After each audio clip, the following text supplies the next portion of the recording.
Hello learners, and welcome to week 13 of U.S. History Reconstruction to Present.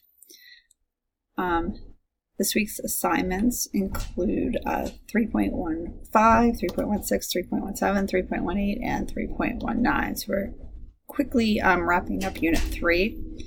Some of the big concepts include World War I and the Treaty of Versailles. And here's a short video on what life was like in the trenches during World War I.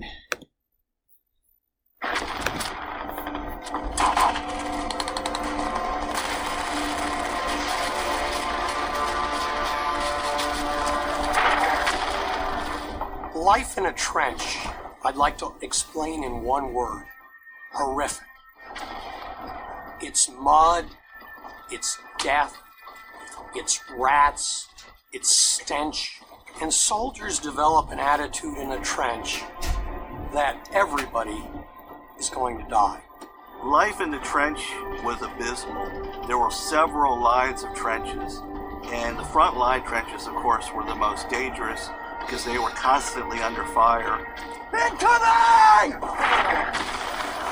The Germans dug assiduously, building dry, safe, and comfortable trenches for themselves, with bunkers that actually had electricity and sometimes running water.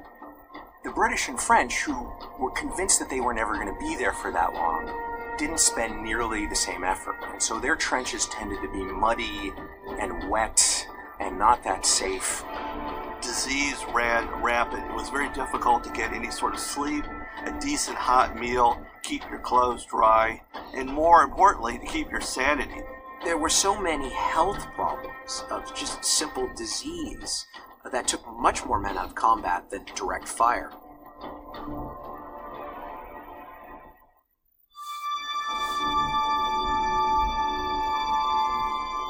I think one word that would surprise people about life in a trench: boredom. A lot of time is spent just sitting, cleaning tools, and being scared to death the battle's going to start in a minute. Was just the day-to-day monotony, being trapped in this very small space and fighting for a war that's really fought in inches. The idea of open warfare, of fighting out into what they called no man's land, wasn't working. The technology of the war had advanced so much with machine guns, artillery that could lob shells a mile. It became mostly a defensive war early on, and as a defensive war, you wanted to protect your troops, so the miles and miles of trenches were built. There were often bodies buried in the sides of trenches, bodies lying out in the open in front of the trenches.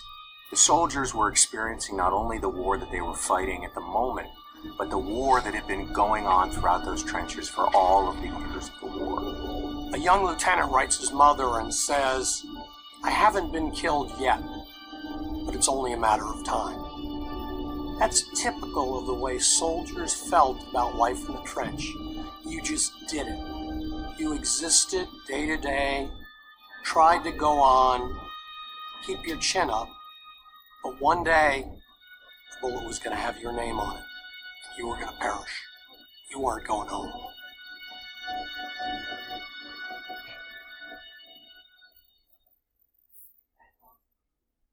So hopefully that gives you a better idea of what life was like in the trenches, the idea that you could perish any day, the boredom, what exactly was taking place in the trenches. I also included another video, and you'll be able to watch this. I'll put my whole presentation in the Google Classroom. But here was some technology developments of World War I. So I thought this would be an interesting video for you to watch as well, if you're interested in learning more about it.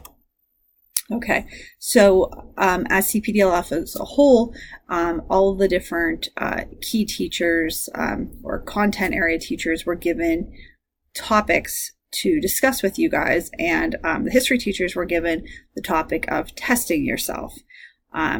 So you will remember more by testing yourself. From flashcards to practice quizzes, testing yourself is one of the most effective ways to study. So, going back and asking yourself some questions, some flashcards, and we're going to talk about this. And you'll be learning about little different strategies through your English teacher, your math teacher, your science teacher, and your history teacher. So for the next few weeks, you'll be getting these little tips to help you become a better learner. Okay, so what is it? There are many ways to test yourself to make your memory stronger. The key strategies are, using flashcards, writing summaries, using objective questions, testing yourself while you learn, and doing math practice problems. And my son does this all the time. His math book's online, and before his test, we'll go in and do one of the practice problems to help him. And of course, every night, he gets practice problems for homework.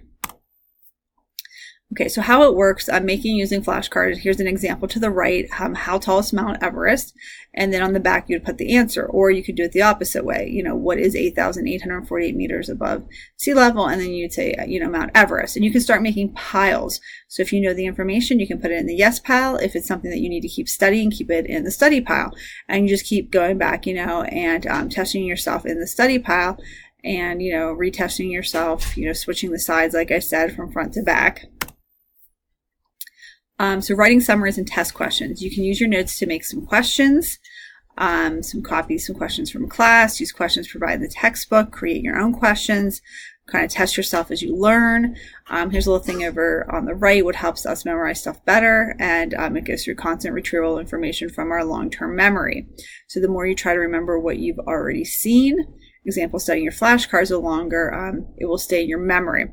And some people have, my husband sort of has this, it's almost like a photographic memory. He can visualize where the information is and pull it out of where he saw it. So if he looks at it a couple of times, he can actually, yanking it out of his memory. So there's all different types of ways to help you remember stuff.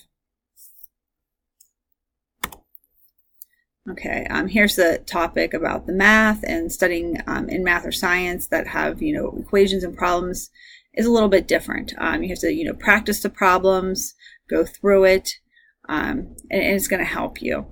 Here's an example not of math, but of English. They have the name of the book, and then on the back they have the author and some information about it, and you could quiz yourself with that. When do we use this strategy? It says your memory will be stronger if you test yourself between 5 to 7 times before taking an assessment. First, you should test yourself right after the material you learned, and then you keep testing yourself up until the test. And my son's teachers usually will give him the material for the test weeks and weeks and weeks ahead of time, and then he can start studying it. Testing yourself is especially useful when the material you've learned is a building block for what you're going to learn in the future. Okay, and why it works, every time you learn something new, your brain's going to store this information in your memory, but there's so much information stored up there that sometimes it's hard to remember something you need to. That's why, going through and quizzing yourself is retrieval practice. If you create a pathway in your brain for a question to answer, then your brain can, find this information more easily and you're going to remember it.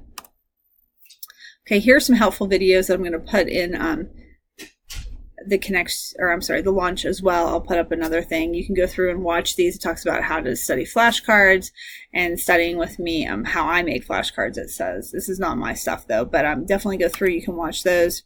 And then remember you're doing your Google Classroom and, working through the course. Okay. So any questions or concerns, reach out to me. If not, have a wonderful week.